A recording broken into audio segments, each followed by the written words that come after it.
The manager's hand slammed the counter so hard the little bell jumped and rang on its own. "I don't care what you think you're owed," she said, loud enough for the whole lobby to hear. "This is a respectable hotel. Take your daughter and go." Daniel Reyes didn't move. He just looked at her, calm, the way a man looks at whether he's already decided not to be afraid of. Beside him, his 6-year-old daughter Mia gripped the strap of her backpack with both hands, her eyes darting between her father's face and the small crowd that had gathered near the elevators to watch. "Ma'am," Daniel said quietly, "I have a confirmed reservation. I'd like you to check the system again." "I checked it. Twice." The manager, a sharp-featured woman named Vivian Cross, crossed her arms. "Whatever you did to get that booking, it's not honored here. We have standards." A bellhop shifted uncomfortably by the luggage cart. An older woman near the fireplace lowered her newspaper just enough to watch. Nobody said anything. Nobody ever did. "Dad," Mia whispered, tugging his sleeve, "are we in trouble?" Daniel crouched down to her eye level, his voice soft, like none of this mattered at all. "No, baby. We're not in trouble. Some people just need reminding of who they're talking to." Vivian let out a short, disbelieving laugh. "Reminding? And who exactly do you think you are?" Daniel stood back up slowly, and for just 1 second, something shifted behind his eyes, something tired, something old, something that had clearly done this dance before and won every time. "You're about to find out," he said. 3 weeks earlier, none of this would have seemed possible. Daniel Reyes was, by every visible measure, an unremarkable man. He wore the same gray jacket most days, drove a 10-year-old sedan with a dent in the back bumper he never bothered to fix, and preferred silence over small talk. He worked, as far as anyone in his daughter's small circle of friends' parents knew, in hospitality, sort of.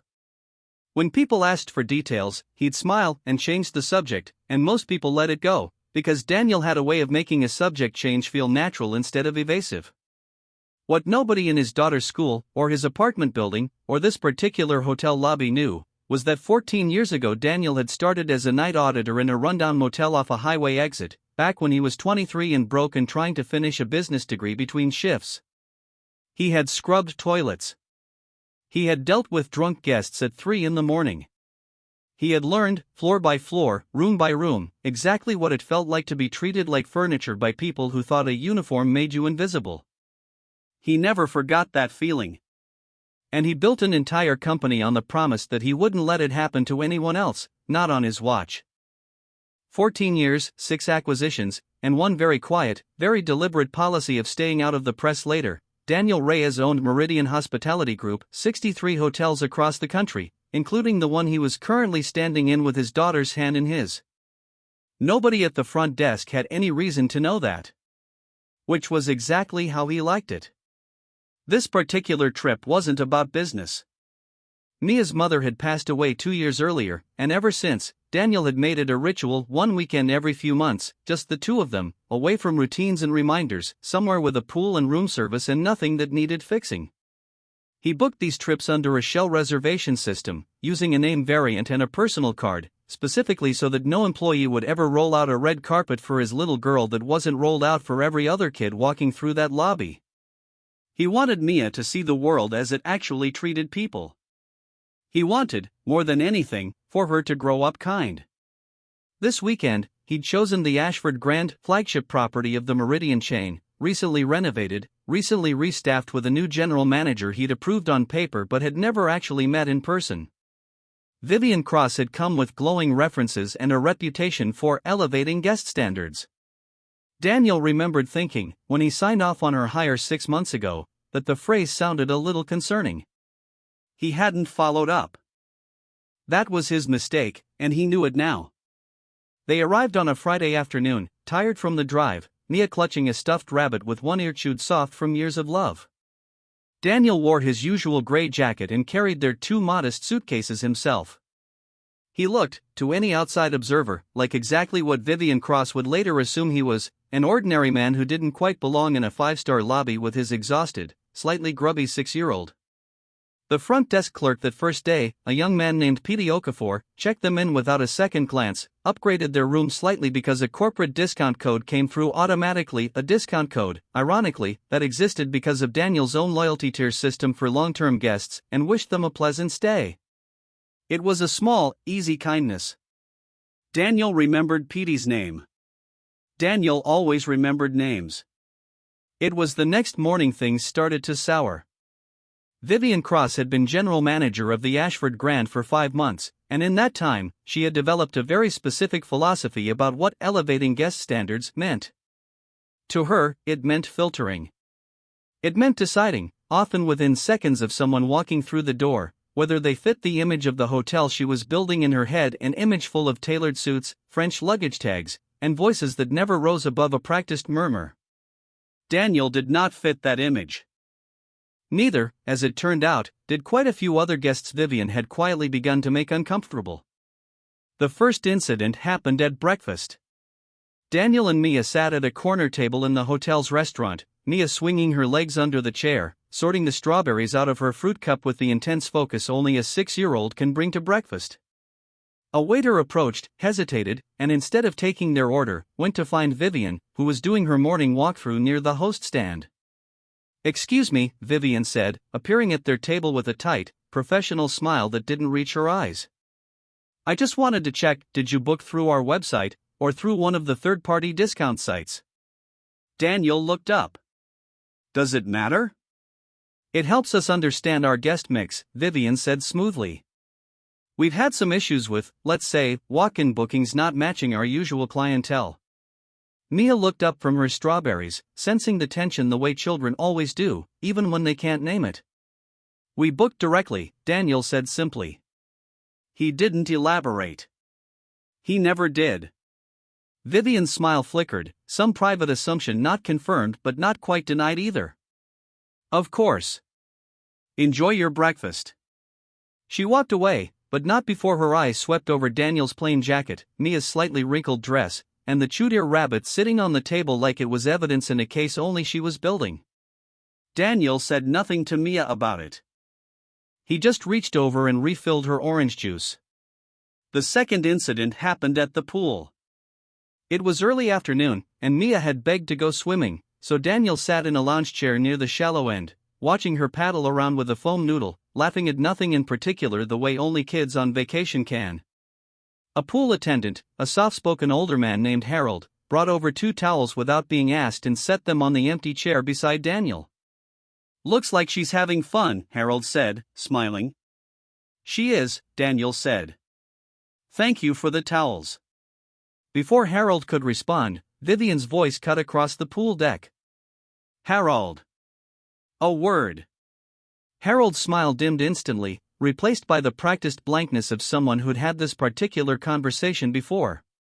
He walked over to where Vivian stood near the pool bar, and though Daniel couldn't hear every word, he caught enough. "Complimentary towel services for premium suite guests only. We've discussed this." The little girl looked cold. "I just thought, not your job to think, Harold. It's your job to follow the guidelines." Harold nodded, apologized, and walked back toward the towel station, his shoulders a little more stooped than before. Daniel watched the whole exchange without moving, his jaw tightening almost imperceptibly. Mia, oblivious, called out from the pool, "Dad, watch this," and did a cannonball that splashed water onto the tile. Daniel clapped and smiled for her, because that's what fathers do, even when something ugly is happening 10 feet away. He made a note. Not out loud. Not yet. Just filed it away, the way he filed everything. The third incident was smaller, but it stuck with Mia more than either of the others, which is exactly why it mattered. That evening, in the lobby, Mia had wandered a few steps ahead of Daniel toward the elevator, her rabbit dragging by one ear on the marble floor. A group of guests, a well-dressed couple and their teenage son, stood waiting for the same elevator. The teenage boy, maybe 15, smirked at Mia's rabbit and said, just loud enough, "Is that thing supposed to be a toy or roadkill?" Mia's face crumpled, that particular expression kids get right before tears, where pride and hurt fight for control of their mouth. She didn't cry. She just clutched the rabbit tighter and looked down at her shoes. The boy's mother laughed. Actually laughed, a short surprised sound, like she found her son's cruelty charming rather than alarming. She didn't correct him. She didn't even glance at Mia. Daniel arrived just in time to see his daughter's face, not the comment itself, but the aftermath was written clearly enough. He crouched beside her. "Hey," he said gently, "that rabbit's been through 2 moves, a hospital waiting room, and about 400 bedtime stories. He's earned some scars. That makes him tougher, not less loved. You understand?" Mia nodded, though her eyes were still glassy. Vivian, who had been crossing the lobby at that exact moment, glanced at the scene, clocked the crying child, the worn stuffed animal, the plain gray jacket, and drew her own conclusion instantly. She didn't approach the smirking teenager or his laughing mother. Instead, she walked toward Daniel. "Sir," she said, her voice pitched for an audience, "I need to ask you to keep your daughter from disturbing other guests in the lobby." Daniel straightened up slowly. "My daughter didn't do anything. That boy insulted her toy." "I didn't witness that," Vivian said. "What I witnessed was a crying child creating a scene near paying guests." "She's 6, Daniel said, his voice still even, though something colder had entered it now. "And every guest in this hotel is a paying guest, Miss Cross." Vivian's eyes narrowed slightly at the use of her name, like she hadn't expected him to know it, though it was printed clearly on the brass tag pinned to her blazer. "I'll thank you to keep this brief," she said. "We have an image to maintain." She walked away without waiting for a response, her heels clicking sharp against the marble, leaving Daniel standing there with his daughter's small hand back in his, and a slow, deliberate decision beginning to form somewhere behind his calm expression. That night, after Mia had fallen asleep with the rabbit tucked under her chin, Daniel sat by the window with his laptop, scrolling quietly through the Ashford Grand's internal guest services log, a system he had access to, as owner, that Vivian didn't know existed above her own permissions. He found 3 formal complaints filed against Harold in the past 2 months, each one for unauthorized guest accommodations, each one written up by Vivian herself. He found a pattern of employee write-ups that, when laid side by side, looked less like enforcement of standards and more like a slow, systemic purge of anyone who showed guests basic kindness without being told to. He closed the laptop and looked at his sleeping daughter for a long moment. He thought about Harold's dim smile at the pool. He thought about the emptied assumption in Vivian's eyes every time she looked at his jacket instead of his face. He thought, mostly, about the fact that his own hotel, the one he had built specifically to never again feel the way he'd felt scrubbing motel toilets at 23, had somehow grown a manager who made guests feel exactly that small. He didn't sleep much that night. Not out of anger, exactly. Out of a quiet, settling resolve. The next morning brought the incident that finally broke things open, though nobody but Daniel understood yet how far it would go. Mia had woken up not feeling well, a mild fever, the kind that comes and goes fast in kids but scares parents anyway. Daniel called down to the front desk and asked, politely, if housekeeping could bring up an extra blanket and if the hotel had a thermometer available, standard amenities at any property in the Meridian chain. The call was picked up by a newer employee who transferred it to Vivian's desk, since Vivian had recently implemented a policy requiring her direct approval for any non-standard guest request, another quiet piece of the pattern Daniel had noticed the night before. Vivian arrived at their door herself, not out of concern, but out of what Daniel would later understand was simple curiosity dressed as diligence. She knocked, and when Daniel opened the door, she looked past him at Mia, curled on the bed with flushed cheeks and heavy eyes. "I understand you're requesting additional amenities," Vivian said. "My daughter has a fever," Daniel said. "I'm asking for a blanket and a thermometer." "That's a basic guest amenity. For premium suites," Vivian said. "You're in a standard upgraded room. I can have the front desk direct you to a nearby pharmacy if you need medical supplies." Daniel felt something in his chest go very still, the way it does right before a person makes a decision they've been circling for a while. "You're telling me a 6-6-year-old can't get a thermometer from her own hotel?" "I'm telling you policy is policy," Vivian said. "If we make exceptions for every guest with a complaint, we lose the standard that makes this property what it is." "And what is this property, exactly?" Daniel asked, his voice quiet but suddenly very sharp at the edges. Vivian blinked, thrown slightly by the question. Excuse me? What is the standard you're protecting? Because from where I'm standing, it looks like you're punishing a sick child, humiliating an employee who tried to bring her a towel, and letting a rude teenager insult her while you scold me for it in the lobby. I'd like to understand what standard that serves. Vivian's face hardened, the professional mask slipping just slightly to reveal something more brittle underneath. I don't appreciate being lectured by a guest who booked through a discount channel and can't even afford a proper suite. There it was. The assumption laid bare, finally, in words instead of implication. Daniel didn't raise his voice. He never did. I'd like to speak with the hotel's general management line, please. Not you. Corporate. Vivian let out that short, disbelieving laugh Daniel would remember later, the same one from the lobby confrontation still hours away. You want to file a complaint against me? Go ahead. I doubt corporate cares much about a guest dispute over towels and thermometers.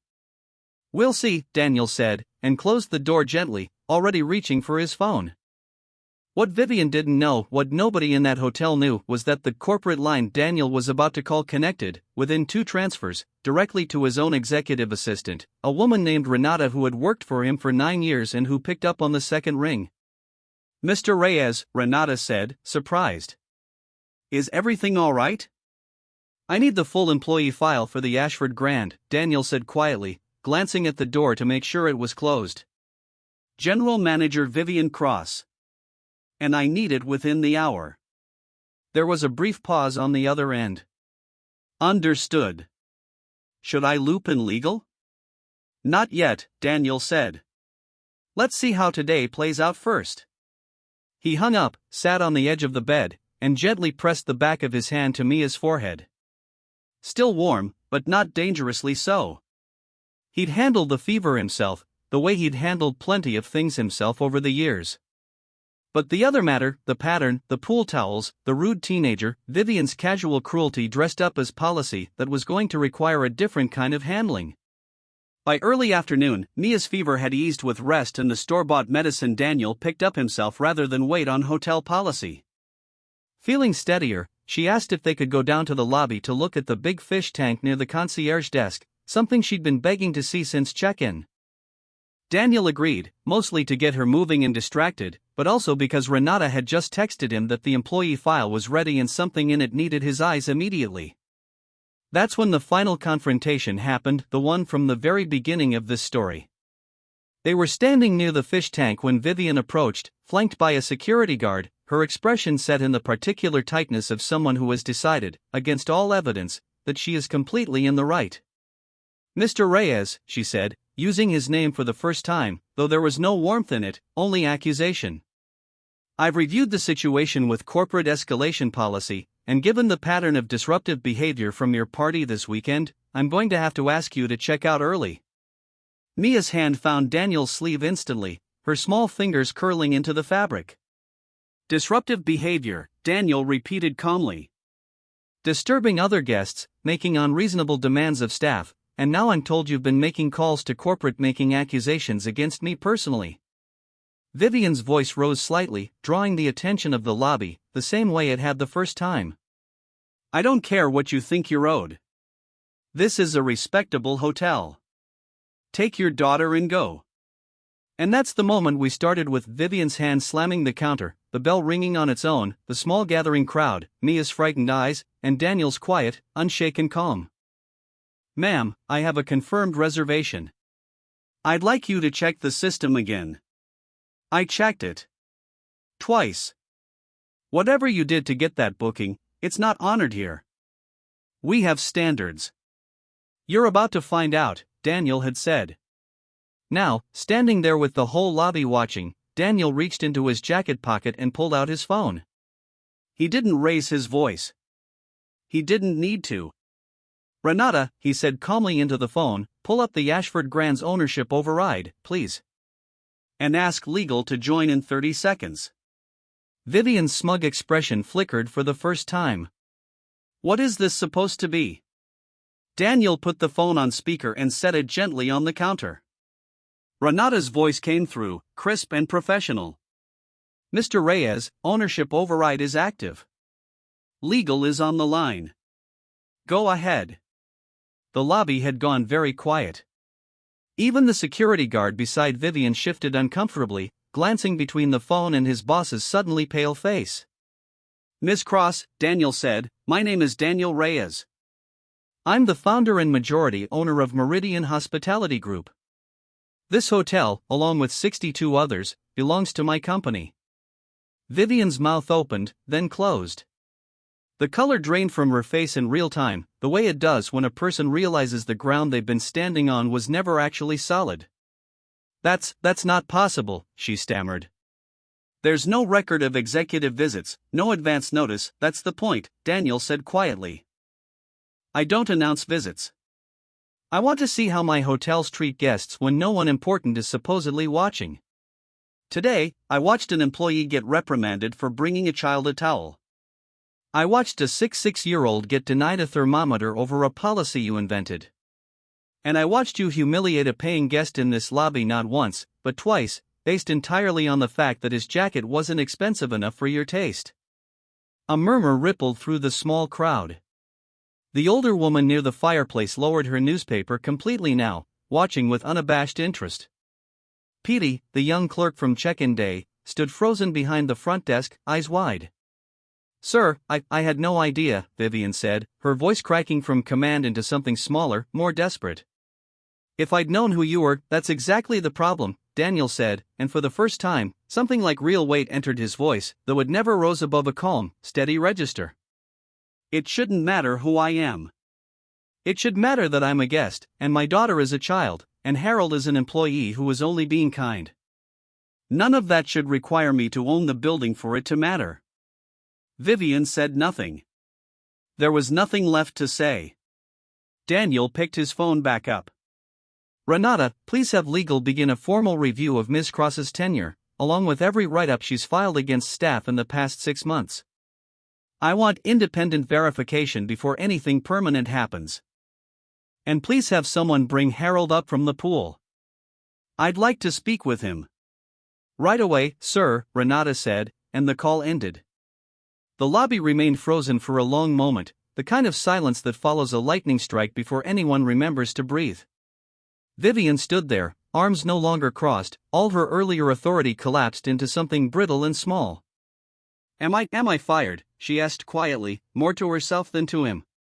"That depends on what legal finds," Daniel said. "But I'll tell you this much.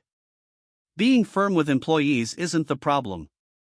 Building your idea of standards around who looks expensive enough to matter, that's the problem. That's not hospitality. That's cruelty with a dress code." Harold arrived a few minutes later, confused and a little frightened, clearly certain he was about to be fired for the towel incident all over again. Daniel greeted him warmly, shook his hand, and thanked him, in front of the same small lobby crowd, for the kindness he'd shown a stranger's daughter without being asked. "You did exactly what this hotel should be about," Daniel told him. "I'd like to offer you a position training new front-of-house staff on guest care, if you're interested. Full raise included." Harold's eyes went glassy, and he nodded before he could even manage words. Petey, the young clerk, was quietly commended too, for his simple, unremarkable kindness on their first day, the kind of small decency that never makes headlines but holds a hotel, and honestly a whole world, together. As for the legal review, it moved quickly. Within a week, it became clear that Vivian's pattern went beyond simple bad judgment.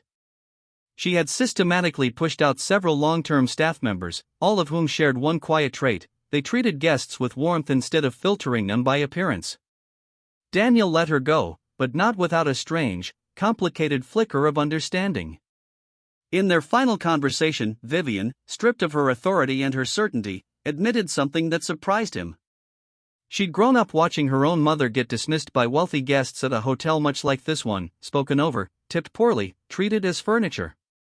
She'd promised herself she'd never be on that side of the counter again, and somewhere along the way, protecting herself had curdled into policing everyone else. It didn't excuse what she'd done. Daniel made that clear. But it helped him understand it, and understanding, he'd learned a long time ago, mattered even when forgiveness wasn't fully earned yet. He didn't ruin her. He made sure her severance was fair, and he made sure her file, moving forward, wouldn't follow her into every future interview like a life sentence. People could change, he believed, if they were given room to. He'd built his entire company on that belief, actually, that the boy scrubbing toilets at 23 didn't have to stay that boy forever, and that even someone who'd made herself small and mean out of old fear could still choose differently, given the chance. The teenage boy from the elevator and his laughing mother were quietly informed, through a polite but firm letter from hotel management, that future reservations at any Meridian property would require a review of their account standing. No dramatic scene. No public shaming. Just a door, closed gently but firmly, the same way Daniel had closed the door on Vivian earlier that day. As for Mia, she never fully understood the scope of what had happened that weekend. To her, it was simple. Her dad had a talk with the hotel lady, and after that, everyone was much nicer, and a kind man named Harold got to keep his job and even got a promotion. She was 6. She didn't need the whole architecture of corporate ownership and employee policy reviews. She just needed her dad's hand in hers, and the rabbit with the chewed ear, and the knowledge that when someone was unkind, her dad would always, quietly, make it right. That night, their last at the Ashford Grand, Daniel tucked Mia into bed and sat beside her for a while, the way he always did, long after she needed him to. "Dad," she said sleepily, "why didn't you tell that lady who you were right away? Then she wouldn't have been so mean." Daniel thought about that for a moment. "Because I wanted to see how she'd treat us if she thought we were nobody important," he said. "That's the only way you really find out who someone is. Not by how they treat people who can help them. By how they treat people they think can't." Mia nodded slowly, already half asleep, the rabbit tucked beneath her chin like it had been every single night for years, scars and all.